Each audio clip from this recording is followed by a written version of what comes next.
আজ আমি আমার জীবনের সর্বশ্রেষ্ঠ মুভির গল্পটি এক্সপ্লেন করতে চলেছি। মুভির নাম heaven is beneath mother's feet, অর্থাৎ মায়ের পায়ের নিচে সন্তানের বেহেশত। এই কয়েকটি সেকেন্ড যারা দেখলেন, বিশেষ করে মুসলিম ভাই বোনেরা, আমি আপনাদের কাছে অনুরোধ করছি, যারা এই গল্পটি শোনেননি বা মুভিটি দেখেননি, দয়া করে আপনার সামনের কয়েকটি মিনিট আমাকে ভিক্ষা দিন। বিশ্বাস করুন, এটা জীবন বদলে দেওয়া এক গল্প। আর যদি গল্পের শেষে আপনাদের মনে হয় আপনাদের সময় নষ্ট করেছি, কমেন্ট বক্স খোলা থাকলো আপনাদের জন্য, যা ইচ্ছা বলে যেতে পারেন। আর এভাবে আমি কখনোই কোনো মুভির ইন্ট্রো দেইনি, কারণ মুভিটি আমাকে অনেক কাঁদিয়েছে, অনেক বেশি কাঁদিয়েছে। আর হয়তো মুসলিম হিসেবে আপনিও কাঁদবেন। তো কথা না বাড়িয়ে চলুন মুভির মূল গল্পে যাওয়া যাক। পাহাড়ে ঘেরা সুন্দর একটি দেশ কিরগিস্তান। বাইরে ফজরের আজান হচ্ছিল। গ্রামের শিশুটা তখন ঘুমাচ্ছিল। চারদিকে পাখির কলরব, ইমাম সাহেবের সুমধুর আজানের ধ্বনি পৌঁছে যাচ্ছে গ্রামের প্রত্যেকটি কণায়। একজন বৃদ্ধ মহিলা নামাজ আদায় করছিল। নামাজ শেষে সে দোয়া করছে, হে মহান আল্লাহ, আপনার দরবারে লাখো কোটি শুকরিয়া। আপনার কাছে শুধু একটাই ফরিয়াদ, আমার মৃত্যুর পর আমার ছেলেটাকে যেন কষ্ট পেতে না হয়, আমিন। আর এরপরেই মুভির নাম লেখা ওঠে, heaven is beneath mother's feet, অর্থাৎ মায়ের পায়ের নিচে সন্তানের বেহেশত। এই বৃদ্ধ মহিলাকে আমরা দাদি বলবো। তিনি এই মুভির অন্যতম প্রধান চরিত্র। দাদি উঠেই সকালে নাস্তা তৈরিতে ব্যস্ত।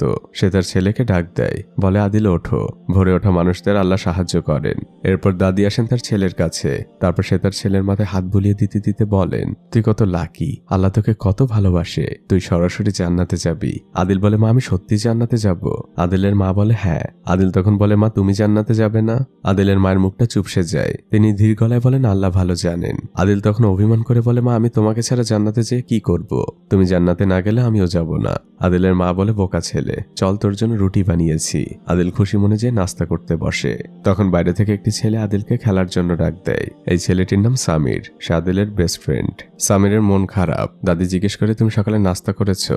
সামির প্রথমে বলে, হ্যাঁ। দাদি বলে, মিথ্যে বলো না, আসো আদিলের সাথে নাস্তা করতে বসো। সামির তখন খুশি মনে যে নাস্তা করতে বসে, কারণ সে সকাল থেকে আসলে কিছুই খায়নি। আদিল আর সামির একটি গাছের নিচে শুয়ে শুয়ে গল্প করছিল। আপনারা নিশ্চয়ই এতক্ষণে বুঝে গিয়েছেন, আদিল কোনো স্বাভাবিক মানুষ না। সে বোকাশোকা একজন মানুষ। জন্মগতভাবে তার আর 5টা মানুষের মতো বোধশক্তি নেই। তাই তো দাদি ভোরবেলা আদিলকে বলছিল, তুই সরাসরি জান্নাতে যাবি, কারণ মহান আল্লাহ এসব মানুষের কোনো হিসেব নিবেন না। এদিকে সামিরের মা মক্কায় থাকে, সেখানেই কাজ করে। আর সামির এখানে তার ফুফুর সাথে থাকে। দুজনই শুয়ে শুয়ে তাদের মায়ের প্রশংসা করছিল। এরপর গ্রামের সকল বাচ্চারা মিলে একসাথে লুকোচুরি খেলে। আদিল ওখানে সকল বাচ্চাদের থেকে অনেক বড়, কিন্তু অন্য সকল ছোট ছোট বাচ্চা আদিলকে সবসময় বকাঝকা করতে থাকে। কিন্তু আদিল সারাদিন এই বাচ্চাগুলোর সাথেই ঘুরে বেড়ায়। তারা একসাথে বাদাম খায়। এরপর পরন্ত বিকেলবেলা তারা ফুটবল খেলতে আসে। 2 ভাগে ভাগ করা হয়। শুধু বাকি থাকে আদিল। তাকে কোনো দলই নিতে রাজি না, কারণ সবাই জানে আদিল বোকা মানুষ, তাকে দলে নিয়ে কোনো লাভ নেই। তখন সামির এসে বলে, আদিলকে না নিলে সেও খেলবে না। তখন বাধ্য হয়ে একটি গ্রুপ আদিলকে নেয়। সে এখন গোলকিপার। ফুটবল খেলা শুরু হয়। আদিল গোলের সামনে দাঁড়িয়ে আছে। হঠাৎই সে একটি প্রজাপতি দেখতে পায়। আর সহজ সরল আদিল সেই প্রজাপতির পেছনেই ঘুরতে থাকে। এই সুযোগে গোল হয়ে যায়। তখন একটি ছেলে এসে আদিলকে অনেক বকাঝকা করতে থাকে। সে আদিলকে মারার জন্য শাসাতে থাকে। আদিল ভীত গলায় বলতে থাকে, মারামারি করা ঠিক না। তখন আদিলের সামনে এসে দাঁড়ায় সামির। তখন ওই ছেলেটি সামিরকে বলে, তুই আমার সাথে মারামারি করবি আদিলের জন্য? সামির বলে, দরকার হলে তাই করব। পাশ থেকে সবাই উৎসাহ দিতে থাকে। দুজনে মারামারির প্রস্তুতি নিতে থাকে। ঠিক তখনই গ্রামের মসজিদে মাগরিবের আজান দেয়। সামির আদিলকে বলে, আজান দিয়ে দিয়েছে, আমাদের এক্ষুনি নামাজে যেতে হবে। অন্য বাচ্চারা তখন পিছন থেকে বলছিল, তোরা ভয় পেয়ে চলে যাচ্ছিস। সামির তখন আদিলকে বুঝায়, আমি ভয় পাইনি, সবকিছুর আগে নামাজ। মসজিদে নামাজ শেষে সবাই হাত তুলে দোয়া করছে। সামিরও আল্লাহর কাছে বলে, আল্লাহ তুমি আমাকে আমার মায়ের কাছে নিয়ে যাও, আমি মক্কায় আমার মায়ের কাছে সব সময় থাকতে চাই। নামাজ শেষ হয়। ইমাম সাহেব সবার উদ্দেশ্যে বয়ান দিচ্ছিলেন। আল্লাহ প্রত্যেক সামর্থ্যবান মানুষের উপরে হজ ফরজ করেছেন। আমাদের প্রিয় নবী হযরত মুহাম্মদ সাল্লাল্লাহু আলাইহি সাল্লাম বলেছেন, যদি কেউ উত্তম নিয়তে হজ পালন করে, মহান আল্লাহ তাকে জান্নাত দান করবেন। ইমাম সাহেব সকলের উদ্দেশ্যে নবীজির বর্ণনা করা একটি ঘটনা বলতে থাকেন। একটি ছেলে তার মায়ের সন্তুষ্টি পাওয়ার জন্য ঘোড়ায় করে হজ পালন করতে রওনা হয়েছিল। তখন পায়ে হেঁটে যাওয়া লাগতো, কিন্তু পথের মধ্যেই তাদের ঘোড়াটা মারা যায়। তখন ছেলেটি তার মাকে পিঠে করে হজ পালন করিয়েছিল। আল্লাহ তাদের দুজনের জন্য জান্নাত কবুল করেছিলেন। আদিল পেছনে বসে এই ঘটনা শুনছিল। পরদিন সকালবেলা আদিল সামিরের বাসায় আসে। সামির তখন দোতলার উপরের একটি ঘরে বসে ড্রয়িং করছিল। সে আদিলকে ইশারায় চুপ থাকতে বলে। সামির আদিলকে তার করা ড্রয়িং দেখাচ্ছিল। এর মধ্যে সামিরের ফুফু নিচে আসে। সে সে সামিরকে অনেক বকাঝকা করতে থাকে আর তার মায়ের নামে অনেক বদনাম করতে থাকে। সে এক্ষুনি ছাগলগুলোকে দুধ খাওয়াতে বলে। সামির আদিলকে বলছিল, আমি আমার মাকে নিয়ে পায়ে হেঁটে হজ করতে যাব। আমরা যেদিকে নামাজ পড়ি এখান থেকে সরাসরি সেদিকে হাঁটা শুরু করব। তাহলে একসময় আমরা মক্কায় পৌঁছে যাব, কারণ মাকে নিয়ে পায়ে হেঁটে হজ করতে গেলে আমি আর মা দুজনেই জান্নাতে যাব। তখন আদিল সামিরকে বলে ওঠে, মাকে নিয়ে পায়ে হেঁটে হজ করতে গেলে মা জান্নাতে যাবে? সামির বলে, হ্যাঁ হুজুর তো তেমনই একটি গল্প বলল। আদিল সাথে সাথেই দৌড় দেয় আর সে মা বলে বলে চিৎকার করতে থাকে। গ্রামে একটি অনুষ্ঠান হচ্ছিল, আদিলের মা তখন সেখানে ছিল। আদিল সেই অনুষ্ঠানের মাঝে ঢুকে যায় আর চিৎকার করে বলতে থাকে, মা এক্ষুনি চলো। তার মা জিজ্ঞেস করে, কোথায় যাব বাবা? আদিল বলে, জান্নাতে। আদিলের কথা শুনে সবাই হেসে দেয়, শুধুমাত্র তার মা ছাড়া। মা আদিলকে বলেন, আমি আসছি। তারা দুজন হাঁটছিল। পাশ দিয়ে একজন মহিলা যাওয়ার সময় জিজ্ঞেস করে, তোমরা কোথায় যাচ্ছ? আদিল তাকে উত্তর দেয়, আমি মাকে নিয়ে জান্নাতে যাচ্ছি। সেই মহিলাও হাসতে হাসতে যায়। তখন আদিল তার মাকে প্রশ্ন করে, মা জান্নাত কি কোনো হাসির বিষয়? আদিলের মা বলে, না, আর জান্নাতে গেলে তোকে নিয়েও কেউ হাসবে না। এরপর থেকে আদিল প্রতি মুহূর্তেই তার মাকে প্রশ্ন করছে, মা আমরা কখন রওনা দিব? সকাল, বিকেল, দুপুর, এমনকি রাত, সবসময় মায়ের কাছে আদিলের একটাই প্রশ্ন। মা বলেন, আজ তো অনেক রাত হয়ে গিয়েছে, কাল সকালে আমরা রওনা দিব। আদিল খুশি মনে ঘুমিয়ে পড়ে। পরদিন ফজরে আবারও আদিলের মা নামাজ পড়ছিল, কিন্তু নামাজ শেষে যখন সে উঠতে যায় তার কোমরটা হঠাৎ করেই ব্যথা করে ওঠে। প্রতিদিনের মতো সকালবেলা আজ আদিল নাস্তা করতে বসেছে। আদিল তার মাকে জিজ্ঞেস করে, আচ্ছা মা, আমার যখন 100 বছর বয়স হবে তখন তোমার বয়স কত হবে? মা মুচকে হাসি দেন আর বলেন, এখন একটু সামিরের সাথে খেলতে যা।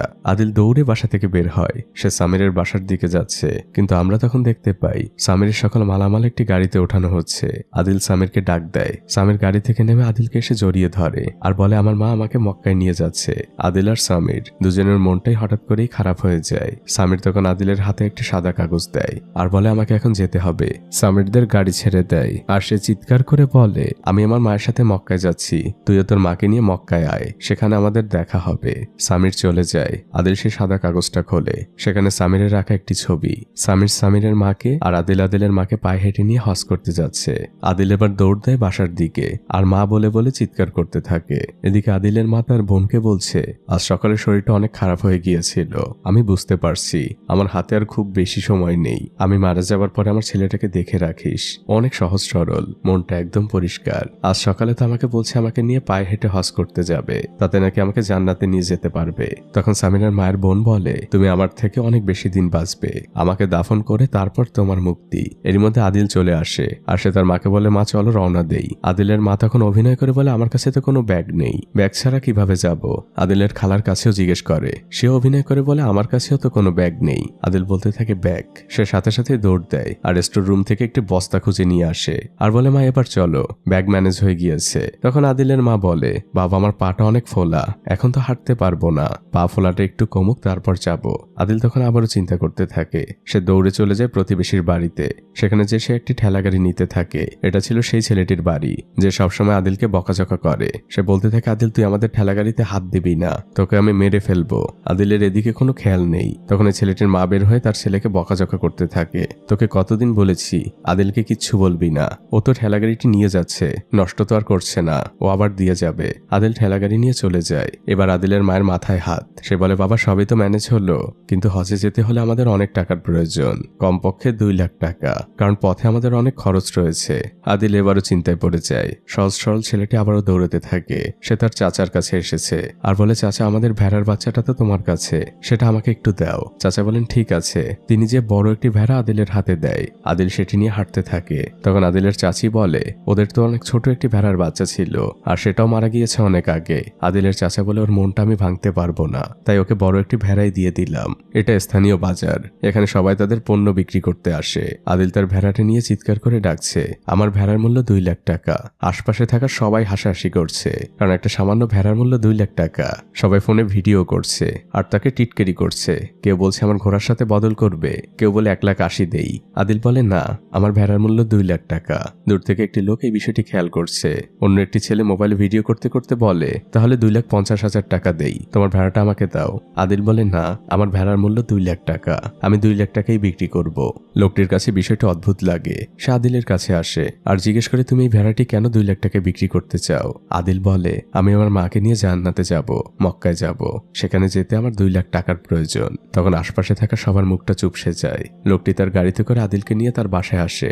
আদিলের মাকে সে সালাম দেয়। আদিলের মায়ের সামনে 2 লাখ টাকা টাকা রাখা। আদিলের মা লোকটিকে বলছে, দেখো বাবা, মক্কায় যাবার আমার অনেক শখ, অনেক বছর আগে চেষ্টাও করেছিলাম। আদিলের বয়স তখন 11, কিন্তু হঠাৎই আদিল অসুস্থ হয়ে পড়ে, আমার আর মক্কায় যাওয়া হয়নি। শোনো বাবা, তোমাকে অনেক ধন্যবাদ, কিন্তু আমি তোমার টাকাগুলো নিতে পারবো না। তখন লোকটি বলে, আমার মায়েরও খুব ইচ্ছে ছিল হজ করার, তখন আমি অনেক ছোট, আমাদের টাকা ছিল না, এমনকি ঠিকভাবে ঘরে চুলোও জ্বলতো না। দেখুন এখন আমাদের অনেক টাকা, আমার টাকার কোনো অভাব নেই, কিন্তু এখন আমার মা নেই। আপনার ছেলে আদিল অনেক ভালো একজন মানুষ, আপনি ওর মন ভাঙবেন না, টাকাটা আপনি রাখুন আর আমার জন্য দোয়া করবেন। দাদি তেমন কিছুই বলে না, তিনি হাত উঁচু করে বলেন, আল্লাহ তোমার মনের সকল আশা পূরণ করুক। আদিল লোকটির গাড়িতে বসেছিল, তখন লোকটি আদিলের কাছে আসে আর বলে, তোমাদের সাথে আমাকে হজে নিবে? আদিল বলে, না, আমি শুধু আমার মাকে নিয়েই যাব। আদিল গাড়ি থেকে নেমে যায়। আদিল দৌড়ে এসে তার মাকে বলে, মা এখন চলো আমরা রওনা দেই। আদিলের মা এবার আদিলকে বোঝায়, দেখো বাবা, মক্কা অনেক দূর, তুমি যে পায়ে হেঁটে বাজারে যাও তার থেকে হাজার হাজার গুণ বেশি দূরে অবস্থিত, পায়ে হেঁটে যাওয়া সম্ভব না, বরং এই টাকাগুলো আমরা কোনো গরিব দুঃখীকে দিয়ে দিব, তাদের অনেক উপকারে আসবে। আদিলের মা রাগ করে সেখান থেকে চলে যান, কিন্তু আদিলের মন মানছেই না। গভীর রাতে সে বাইরে চুপচাপ বসে আছে, তখন মা তার পাশে আসে আর বলে, তুমি কি তাহাজ্জুদের জন্য উঠেছো? আদিল আকাশের দিকে তাকিয়ে আছে আর সে তার মাকে বলে, মা আমি তোমাকে ছাড়া জান্নাতে যেয়ে কি করব? তোমাকে ছাড়া আমি জান্নাতে যেতে চাই না। আদিলের মা বলে, আমার আর চিন্তা বাড়াস না, চল এখন ঘুমোতে চল। পরদিন সকাল হয়, আদিলের মা বাজারে যাচ্ছিল, তখন এলাকার কিছু লোক আদিলের মাকে টিটকিরি করে বলে, এই যে হাজী সাহেবের মা, ভালোই তো ব্যবসা শুরু করেছেন। আদিলের মা তখন রেগে যায়, এভাবে কেন কথা বলছো? তখন লোকটি বলে, হজে যাওয়ার কথা বলে 10,000 টাকার ভেড়া 2 লাখ টাকায় বিক্রি করছেন, ব্যবসা তো ভালোই। আদিলের মা তখন বলে, আমরা কোনো ব্যবসা করছি না, আমরা হজেই যাব, এবং সেটা তোমাদের সবার চোখের সামনে দিয়ে। পরের দৃশ্যে আমরা দেখতে পাই আদিলের মা তাদের ঘরে তালা মারছেন, তিনি সত্যি সত্যি হজের উদ্দেশ্যে রওনা হয়েছেন। তিনি তার বোনকে বলে, আমি আদিলের মন ভাঙতে দিব না, গ্রামের মানুষ ওকে নিয়ে হাসি ঠাট্টা করুক তা আমি চাই না, যতদূর যেতে পারি যাব, তারপর যেখানে বাধা আসবে সেখান থেকে ফিরে আসব। আদিলের খালা দোয়ার জন্য হাত তোলেন, আদিলও সাথে সাথে এসে মোনাজাত ধরে, আর এরপর শুরু হয় তাদের যাত্রা। গ্রামের লোকরা এখনো বিশ্বাস করতে পারছে না এই দুজন মানুষ পায়ে হেঁটে হজে যাচ্ছে, সবাই অবাক চোখে তাকিয়ে আছে। আদিলের এক বন্ধু এসে আদিলকে একটি ম্যাপ দেয় আর বলে, এটা তোর কাজে লাগতে পারে। আদিলের মা নিজের কাছে ম্যাপটি রেখে দেয়। লোকজন অবাক হয়ে তাদের দিকে তাকিয়ে আছে, কিছু লোক এসে টাকা দিচ্ছে আর বলছে আমার জন্য দোয়া করবেন। তারা এখনো গ্রাম থেকে বের হয়নি, আর এরপর শুরু হয় সেই ফাইনাল যাত্রা মক্কার উদ্দেশ্যে। তারা গ্রাম থেকে বের হয়ে হাইওয়ে ধরে হাঁটছে, দিনরাত সমানেই আদিল হেঁটে চলেছে, পাহাড় জঙ্গল সবকিছু ভেদ করে। এখনো তারা কিরগিস্তানেই। এভাবে রাত নেমে আসে আর সকাল হয়। 2 দিন পরে তারা উজবেকিস্তানের বর্ডারে পৌঁছায়। বর্ডারে তখন অনেক ভিড়। আদিলের মা ভাবে হয়তো এখান থেকে তাদের ফিরে যেতে হবে, কিন্তু আমরা দেখতে পাই তারা খুব সহজেই ইমিগ্রেশন পার হয়ে গিয়েছে, তাদের কেউ বাধা দেয়নি। আদিলের অনেক ক্ষুধা লেগেছে, আর এটা তাদের জন্য নতুন দেশ উজবেকিস্তান।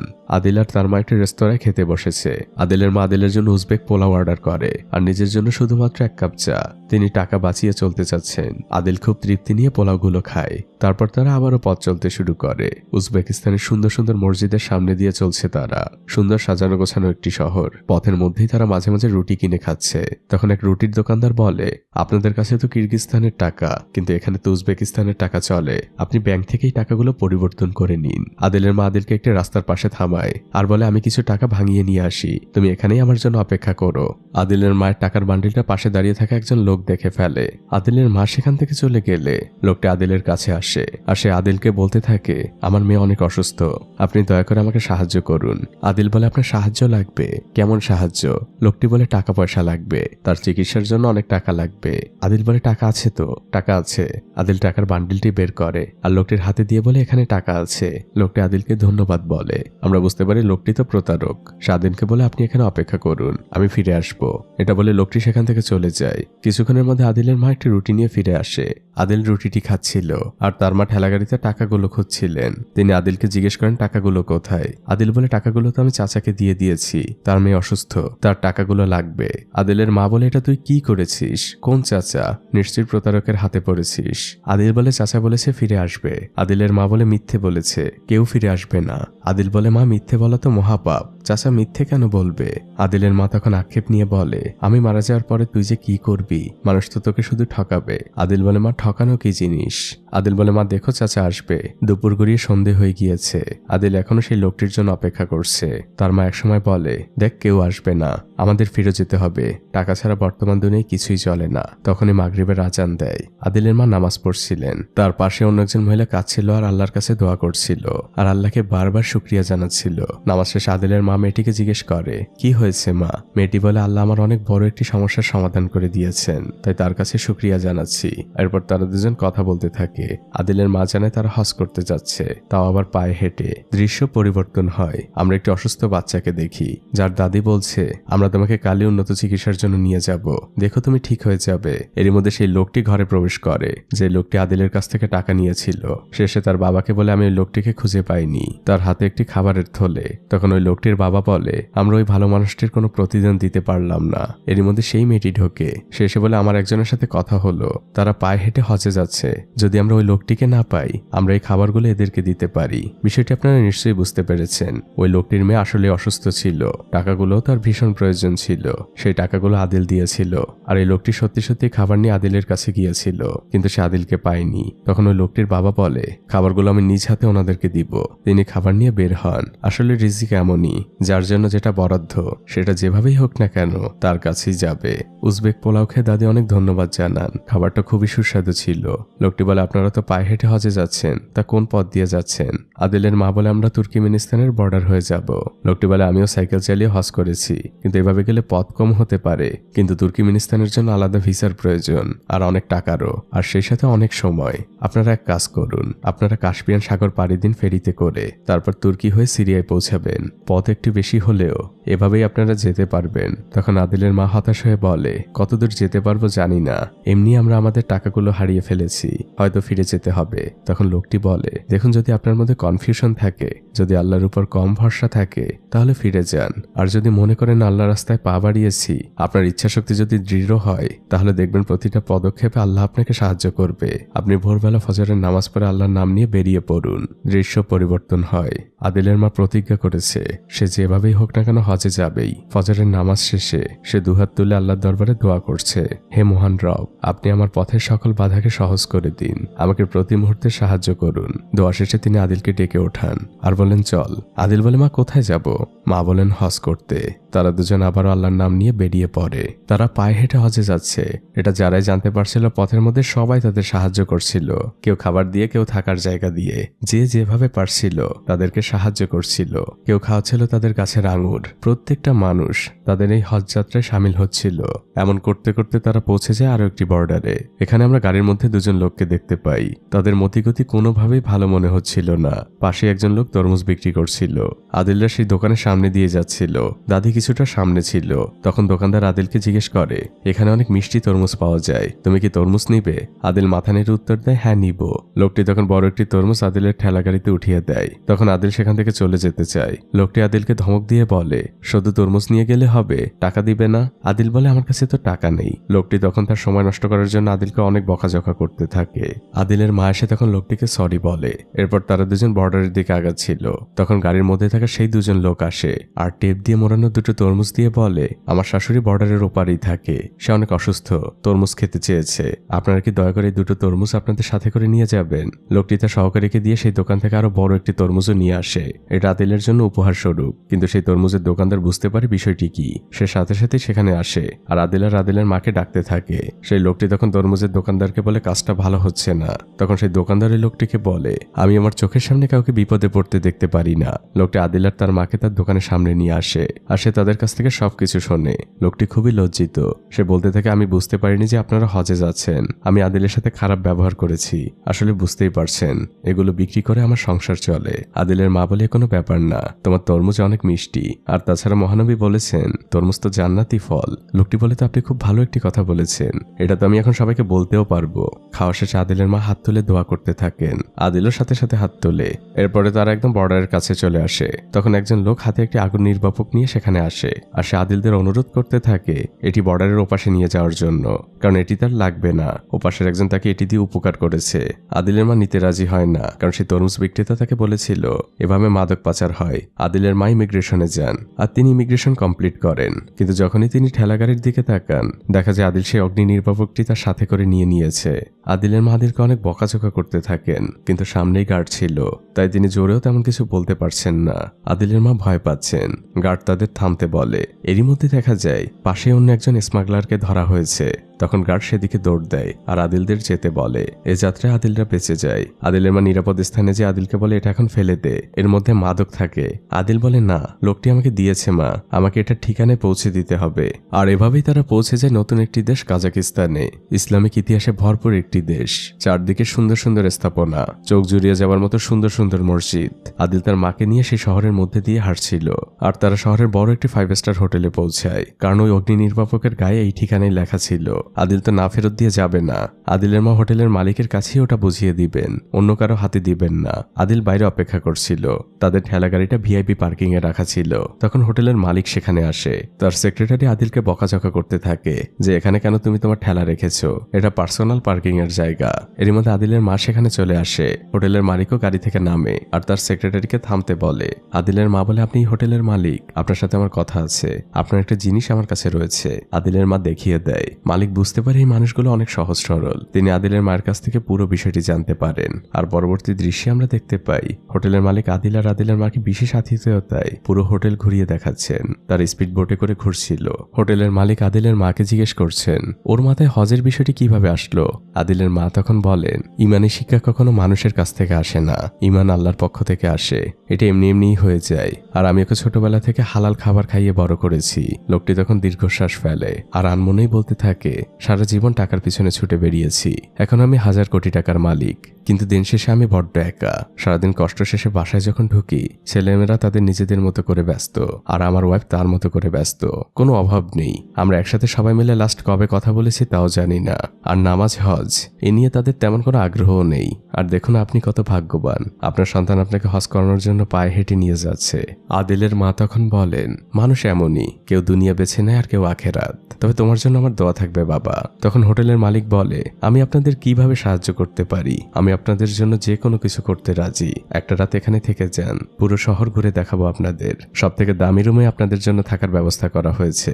দাদি বলে, কিছুর দরকার নেই বাবা, আমার ছেলে এই পরিবেশে বড় হয়নি, বরং আমরা রওনা দিলে আমাদের পথ কমবে। দৃশ্য পরিবর্তন হয়। মরুভূমির মাঝ দিয়ে আদিল তার মাকে নিয়ে রওনা হয়েছে। ছেলেটা ঘামে একদম ভিজে গিয়েছে, তারপরও সে এক মনেই হেঁটে চলেছে।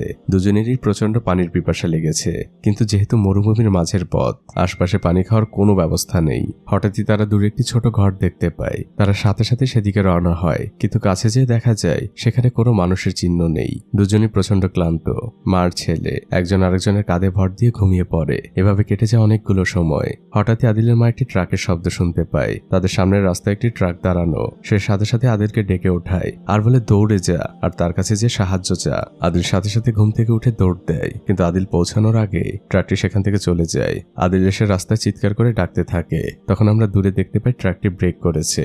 দৃশ্য পরিবর্তন হয়। সেই ট্রাক ড্রাইভার আদিল আর তার মাকে পানি খাওয়াচ্ছে আর তাদের কাছ থেকে সবকিছু শোনে। তখন ট্রাক ড্রাইভার বলে, আমি আপনাদের পৌঁছে দিচ্ছি বর্ডারে। আদিল বলে, না, সামির বলেছে আমাকে হেঁটে যেতে হবে। ড্রাইভার বলে, তুমি কি পাগল? আদিলের মা থামিয়ে দেয়, বলে, আমার ছেলেটা এমনই, ও পায়ে হেঁটেই যাবে, আপনাকে অনেক ধন্যবাদ। তখন ট্রাক ড্রাইভার বলে, একটু অপেক্ষা করুন। সে আরো কিছু খাবার আর অনেকটুকু পানি নিয়ে আসে আর সেগুলো আদিলদের দেয়।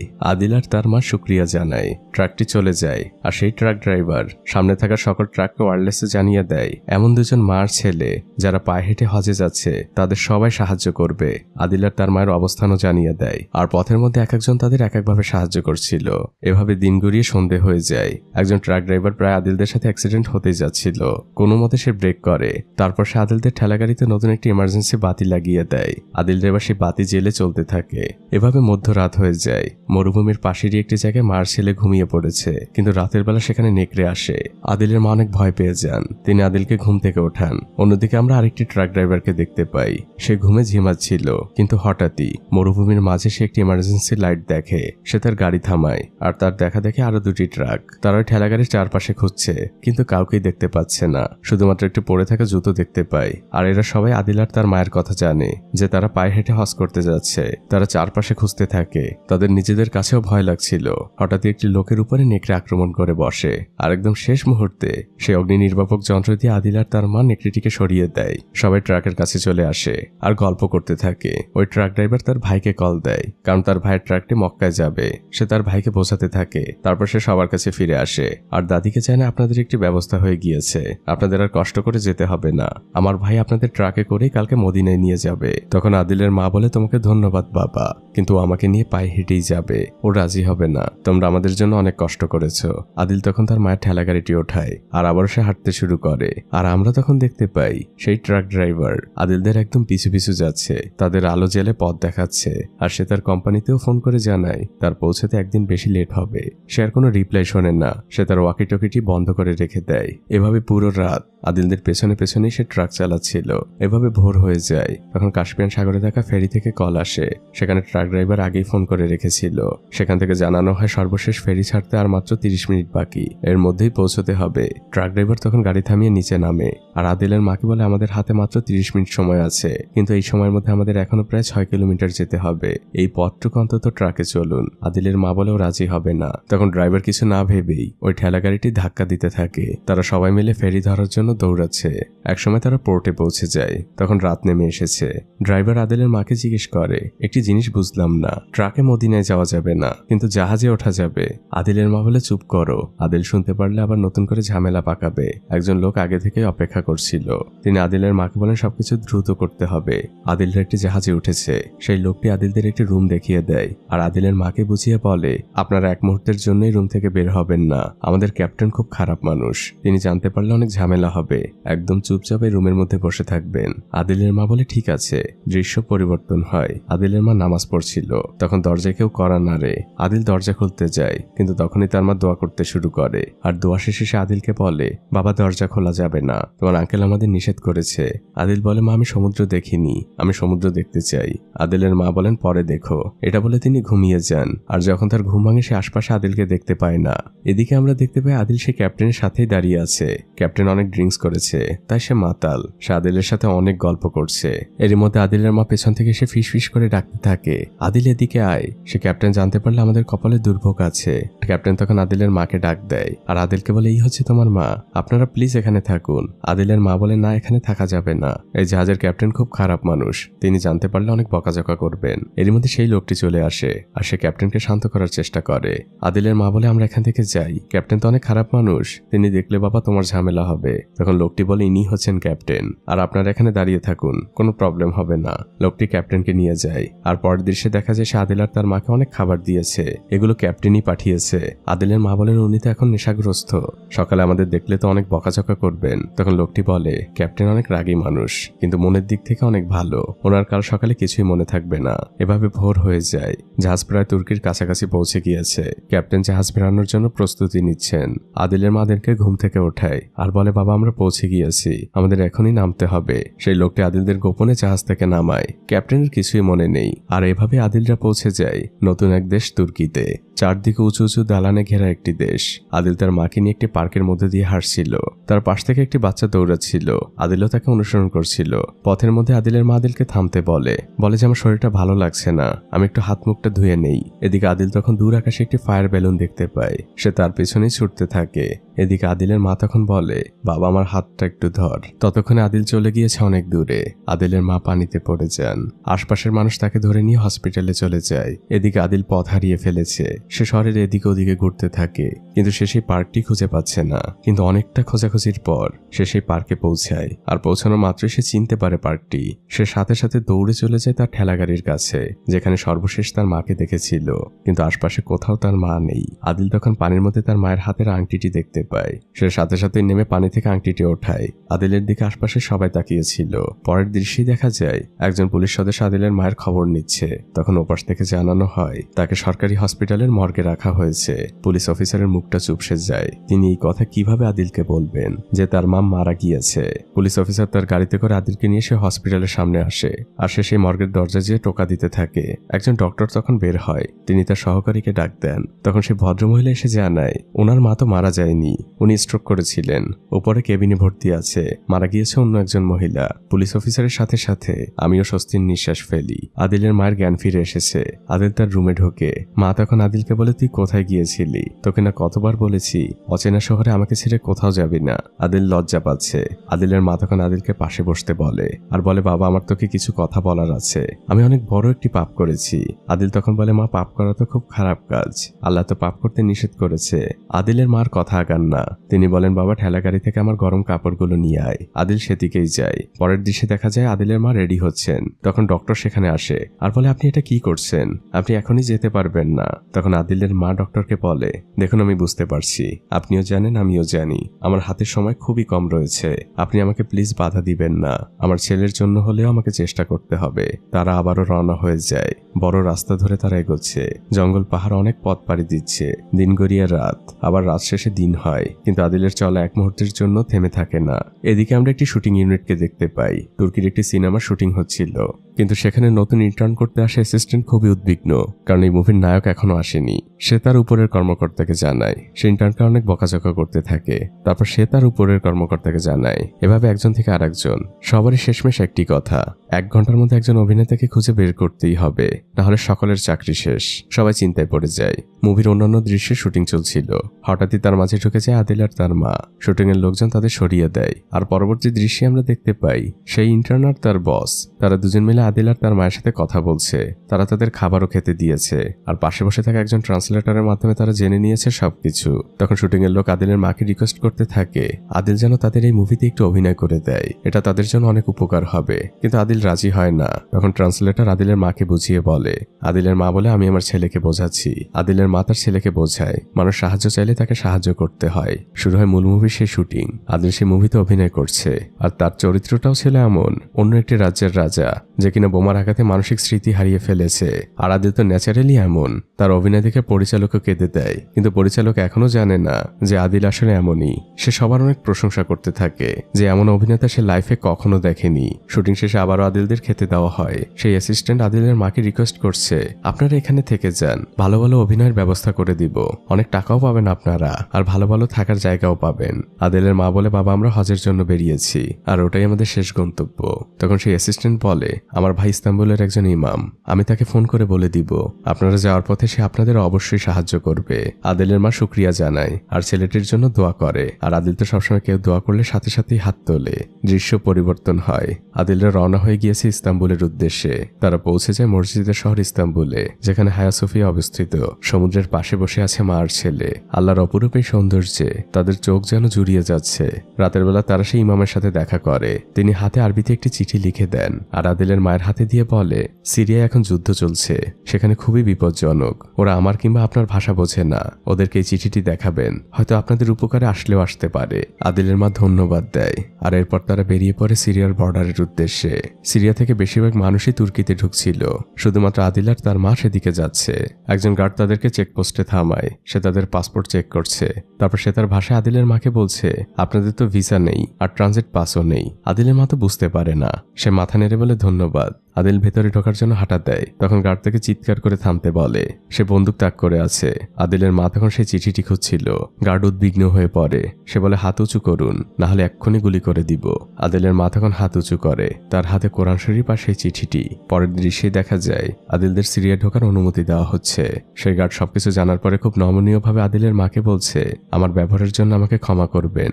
আপনাদেরকে এই পথ দিয়ে না গেলে হয় না, আমরা না হয় আপনাদের যেতে দিলাম, কিন্তু বিদ্রোহীরা দিবে না, ওরা আপনাদের মেরে ফেলবে। আদিলের মা বলে, দেখো বাবা, তুমি আমাদের আটকিও না, আমরা শুধু মক্কায় যেতে চাই। গার্ড তখন বলে, একটু দাঁড়ান। সে তার রেশনের রুটিটি আদিলদের সাথে দিয়ে দেয়। আদিলরা রওনা হয়ে যায় যুদ্ধ বিধ্বস্ত সিরিয়ার মধ্য দিয়ে। চারদিকে ধ্বংসস্তূপ, আর এদিকে ওদিকে গোলাবারুদের ফাঁকা খোসা পড়ে আছে।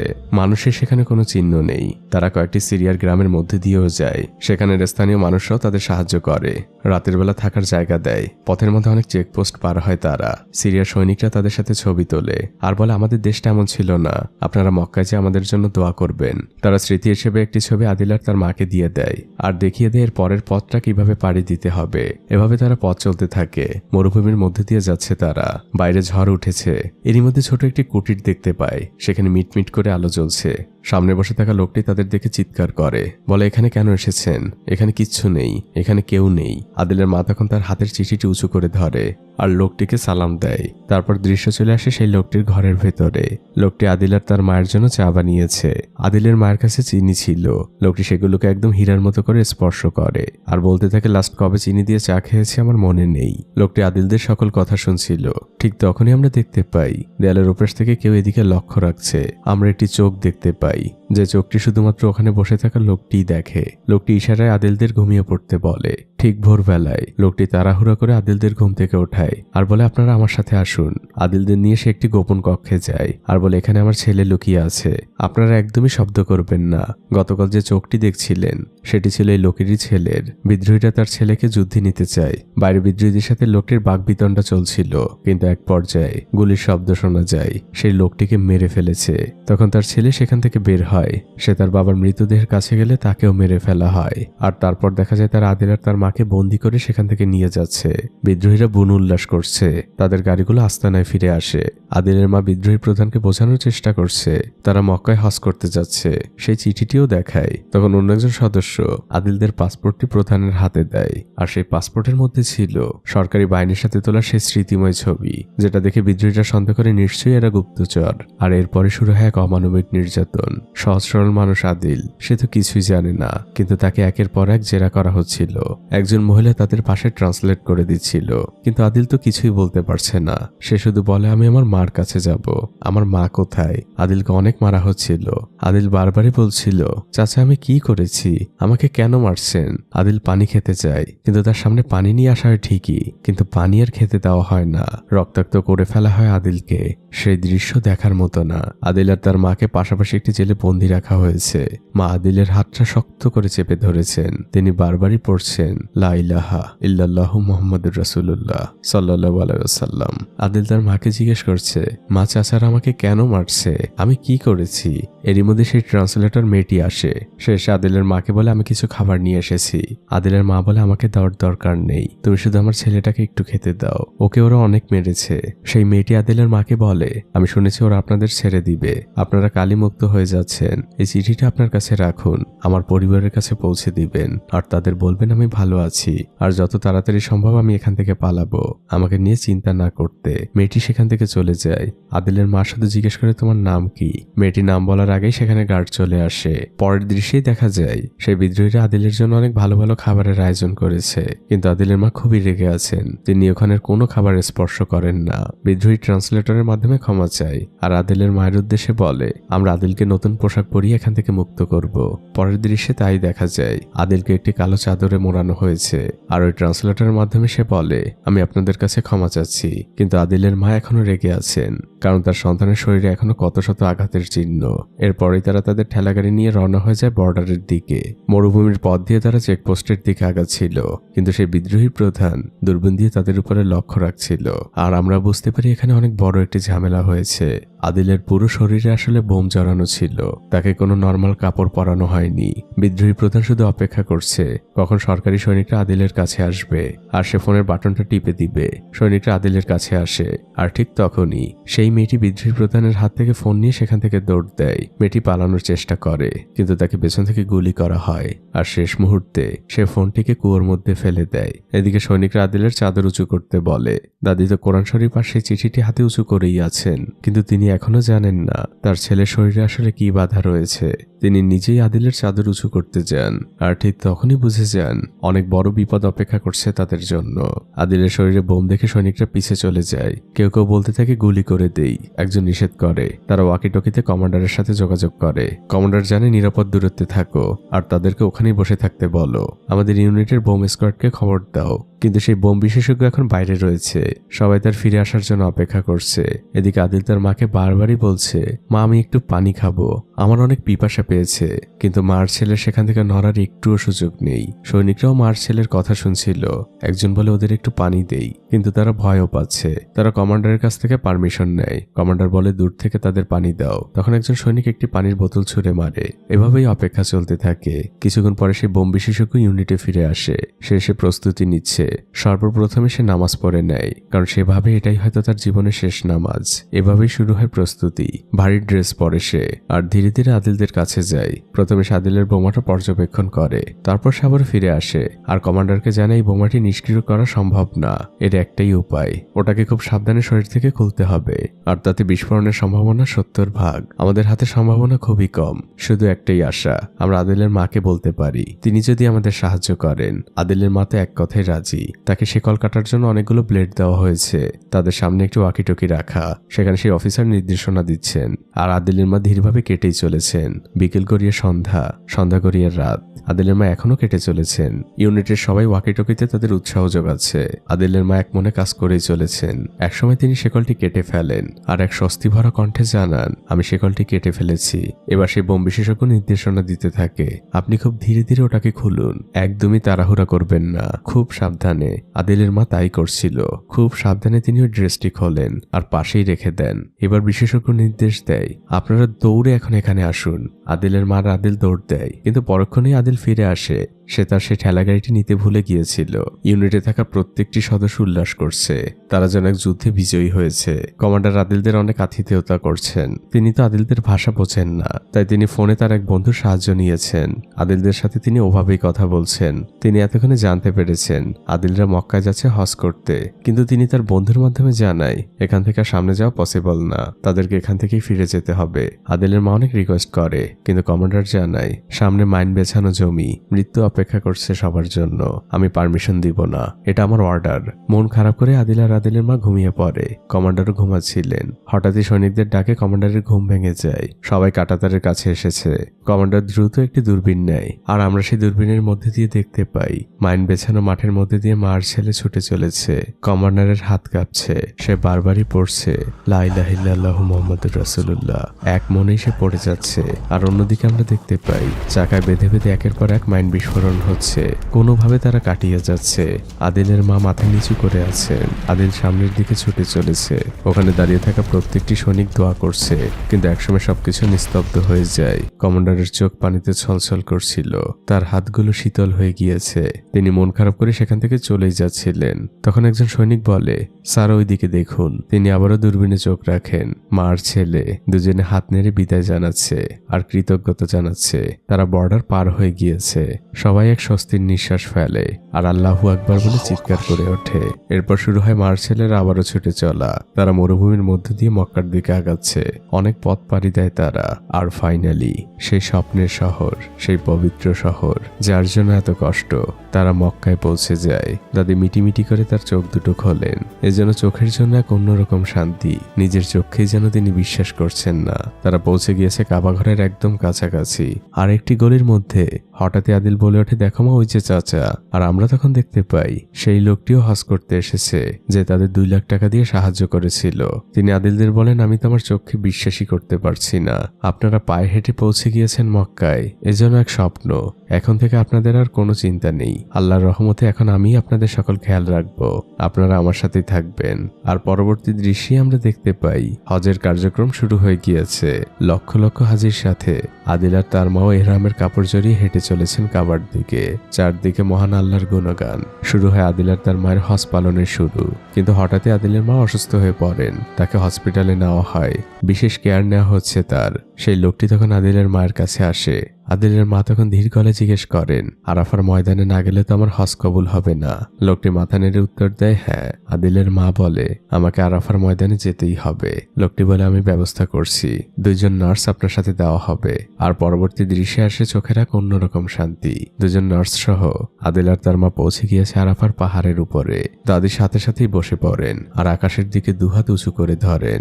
শুরু হয় তার দোয়া। তার গ্রামের একটি লোকও বাদ যায় না। সামির থেকে শুরু করে গ্রামের প্রত্যেকটি লোকের জন্য তিনি দোয়া করেন। পথে আসতে যারা যারা তাদের সাহায্য করেছে, দাদি একজনকেও ভুলে যান না। প্রত্যেকের জন্য আল্লাহর দরবারে দোয়া করেন তিনি। দিন গড়িয়ে বিকেল হয়ে গিয়েছে। লক্ষ লক্ষ হাজি আরাফার ময়দানে সমবেত হয়েছেন। চারদিকে এক শান্তির সুঘ্রাণ। রাত নেমে এসেছে। সবাই যে যার মতো করে কোরআন তেলাওয়াত করছে। দাদিও সেখানে বসে আছেন। আদিল তার মায়ের পা স্পর্শ করে নিচেই বসে আছে। আদিলের মা আদিলকে বলে, তোকে আমার এখন কিছু কথা বলতেই হবে, এখনই সময়। এরপরে সময় পাবো কিনা জানি জানি না। আদিল বলে কি কথা মা? তখন সেই নার্স দুজন আসেন আর আরবিক ভাষায় বলেন এখন আপনাকে যেতে হবে। তখন সেই লোকটি এসে দাদিকে বোঝায় আপনাকে ফজর পর্যন্ত আরাফার ময়দানে থাকতে হবে না, আপনি এখন যেতে পারেন। দাদি মাথার ইশারায় সম্মতি জানান। আর পরবর্তী দৃশ্যে দেখা যায় সেই হৃদয় ছোঁয়া মুহূর্ত, কোটি মুসলমানের স্বপ্ন, আমার স্বপ্ন। হজের মূল কার্যক্রম শুরু হয়ে গিয়েছে। হাজিরা তাওয়াফ করছে। সেই লাখ লাখ মানুষের মধ্যে রয়েছে আদিল আর তার মা। মাকে আদিল পিঠে নিয়েছে আর পিঠে নিয়েই তাওয়াফ করছে। এই দৃশ্যটি কখনো ভোলার না। হজ শেষ হয়, দাদি আর আদিল পাশেই বসে আছেন। দীর্ঘক্ষণ তারা দুজন কাবা ঘরের দিকে তাকিয়ে আছে। দৃশ্য পরিবর্তন হয়। আমরা আদিলের মায়ের মুখে অক্সিজেন মাস্ক দেখতে পাই। আদিল তার মায়ের পাশেই বসে আছে। সে তার মাকে বলছে মা এখন তো আমরা দুজন একসাথে জান্নাতে যেতে পারবো। আদিলের মা কাঁপা কাঁপা হাতে তার মুখের মাস্কটি খোলেন আর আদিলকে বলেন সোনা মানিক আমার, আজকে তোকে এত বছরের জমানো সেই কথাটি বলি, আমি আসলে তোর আসল মা না। আদিল বলে মা আসল মা কি? তখন আদিলের মা বলতে শুরু করে সালটা ছিল 1989। তারও 20 বছর আগে আমার বিয়ে হয়েছিল, কিন্তু আমার কোনো সন্তান হয়নি। তাই 20 বছর পরে আমার স্বামী আমাকে ছেড়ে দেয়। আমি গ্রামে ফিরছিলাম স্টেশনে ট্রেনের অপেক্ষায়। তখন পিছন থেকে একজন ফর্সা মহিলা আসলো আর সে তার কোলের বাচ্চাটিকে আমার হাতে দিয়ে বলে আপনি প্লিজ ওকে একটু ধরুন, আমি এক্ষুনি আসছি। তারপর সে চলে গিয়েছিল। আর কথা উল্টে আমি যখন তোকে প্রথম দেখেছিলাম আমার মনটা একদম ওলটপালট হয়ে গিয়েছিল। আমি তোকে নিয়ে স্টেশনে হাঁটতে শুরু করলাম। অনেক কাঁদছিলি তুই, কোনোভাবেই থামানো যাচ্ছিল না। তোর তখন তোর আসল মায়ের প্রয়োজন ছিল, কিন্তু এভাবে সময় কাটতে থাকে, তোর মায়ের কোনো খোঁজ নেই। আমি তোকে মিথ্যে দুধ খাওয়ানোর অভিনয় করলাম যাতে তোর কান্নাটা থামে, কিন্তু এভাবে 3 দিন অপেক্ষা করেছিলাম আমি স্টেশনে, কিন্তু তোর মা ফিরে আসেনি। তাই ভাবলাম হয়তো আল্লাহ তোকে আমার জন্য পাঠিয়েছে। কোনো কিছু না ভেবে তোকে নিয়ে উঠে গেলাম গ্রামে ফেরার ট্রেনে। ঠিক তখনই জানালার বাইরে দেখি তোর মা অপেক্ষা করছে, তোকে চারদিকে খুঁজছে। প্রচন্ড হিংসে হলো আমার। এই 3 দিনে তোকে বড্ড বেশি ভালোবেসে ফেলেছিলাম। আমি চাইনি তোকে ফেরত দিতে, তাই লুকিয়ে রেখেছিলাম তোকে। চলে এসেছিলাম এই গ্রামে। আমি অনেক বড় একটি পাপ করেছিলাম, জানি না আল্লাহ আমাকে ক্ষমা করবে কিনা, কিন্তু আজ তোকে জানিয়ে গেলাম আমি তোর আসল মা না, তোর আসল মা অন্য কেউ। আদিল বলে আমার অন্য কোনো মায়ের দরকার নেই, তুমি আমার মা, আমি তোমাকে ভালোবাসি। আদিলের মা বলে আমিও তোকে অনেক ভালোবাসি রে। আদিলের মা মুস্কি হাসি দেন আর বলেন বাবা আমি এখন একটু বিশ্রাম নেই। আদিল বলে ঠিক আছে মা। সে তার মায়ের কম্বলটি টেনে দেয় আর বাইরে বসে অপেক্ষা করতে থাকে। আর পরবর্তী দৃশ্যে আমরা দেখতে পাই আদিলের মায়ের মুখের উপরে কাফনের কাপড়টা টেনে দেওয়া হচ্ছে। তিনি এই দুনিয়ার মায়া ত্যাগ করে চলে গিয়েছেন। আদিল এখনো জানে না মৃত্যু মানে কি। সে এখনো তার মায়ের সাথেই আছে। তার মাকে যেদিকে নিয়ে যাওয়া হচ্ছিল আদিলও তার সাথে সাথে যাচ্ছিল। আদিলের মাকে মক্কায় দাফন করা হয়। সেই লোকটি আর আদিল বসে দোয়া করছিল। দোয়া শেষে আদিল জিজ্ঞেস করে চাচা এখন কি মা জান্নাতে যাবে? লোকটি বলে ইনশাল্লাহ। আদিল বলে মা আমাকে সবসময় বলতো আমিও জান্নাতে যাব। লোকটি বলে হ্যাঁ, তোমার উপর আল্লাহর বিশেষ এক রহমত রয়েছে, তোমার হিসেব অনেক সহজ। আদিলের চোখ বেয়ে পানি পড়ছে। সে বলে চাচা আমাকে কত অপেক্ষা করতে হবে জান্নাতে যে মাকে দেখার জন্য? সহজ সরল এই মানুষের কথায় চোখের পানি আটকে রাখা বড্ড কঠিন। আদিল চোখের পানি মুছতে মুছতে বলে আমি কালী গ্রামে চলে যাব। দৃশ্য পরিবর্তন হয়। আদিল তার ঠেলাগাড়িতে অনেকগুলো জমজম কূপের পানি নিচ্ছে। সেই লোকটি এসে জিজ্ঞেস করে এত পানি দিয়ে কি করবে? আদিল বলে আমার গ্রামের মানুষদের জন্য। লোকটি আদিলের হাতে বিমানের টিকিট দেয় আর বলে তোমাকে এখন আর কষ্ট করে ফিরতে হবে না, তুমি আরামেই ফিরতে পারবে আর খুব কম সময় লাগবে। আদিল বলে না, আমি পায়ে হেঁটে এসেছি, পায়ে হেঁটেই ফিরে যাব। লোকটি আদিলকে অনেক বোঝায়, কিন্তু আদিল তার ঠেলাগাড়িটি নিয়েই হাঁটতে শুরু করে। লোকটি এক দীর্ঘ শ্বাস ফেলে আর তার ব্যাগটি সঙ্গীদের হাতে বুঝিয়ে দিয়ে বলে এগুলো নিয়ে তোমরা চলে যেও, আমি ওর সাথেই ফিরবো। লোকটিও আদিলের সাথে হাঁটা শুরু করে আর আদিলকে জিজ্ঞেস করে তুমি পায়ে হেঁটে কেন ফিরবে? আদিল তখন বলে কারণ আমাকে ওয়াদা রক্ষা করতে হবে, এই ঠেলাগাড়িটি ফেরত দিতে হবে। লোকটি শুধু ব্যাকগ্রাউন্ড থেকে উচ্চারণ করে আল্লাহু আকবার। তিনি আল্লাহর কাছে সাহায্য চান আর পায়ে হেঁটেই ফিরতে শুরু করেন। আর এই ফিরে চলার দৃশ্যের মধ্যে দিয়েই এই মুভিটি এখানেই শেষ হয়ে যায়। মুভিটি যখন দেখেছিলাম অনেক কেঁদেছি। পৃথিবীর এই মোহর জন্য অনেক পিছিয়ে আছি আমরা। আদিলদের মতো বিনে হিসেবের মানুষগুলো আসলেই ভাগ্যবান। হয়তো তারা আমাদের মতো করে দুনিয়াটা পায় না, কিন্তু তারা যেটা পায় সেটাই দুনিয়ার থেকে অনেক বেশি মূল্যবান। আমি জানি না এই মুভিটি আপনার জীবনে কোনো প্রভাব ফেলবে কিনা, তবে আমার জীবনে ফেলেছে, মনে থাকবে সারা জীবন। আপনার মতামত আমাকে জানাবেন। আর একটি কথা, মুভিটি যদি সত্যি আপনার কাছে ভালো লেগে থাকে তাহলে অবশ্যই লাইক দিবেন। এই ভিডিওতে যদি আগামী 1 সপ্তাহে 5000 লাইক পূর্ণ হয় এমন আরেকটি গল্প নিয়ে আপনাদের সামনে হাজির হব। তো ভালো থাকবেন আপনারা, দোয়া করবেন আমার জন্য যেন কখনো সত্যিকারের হজ পালন করতে পারি। আজকের মতো বিদায়।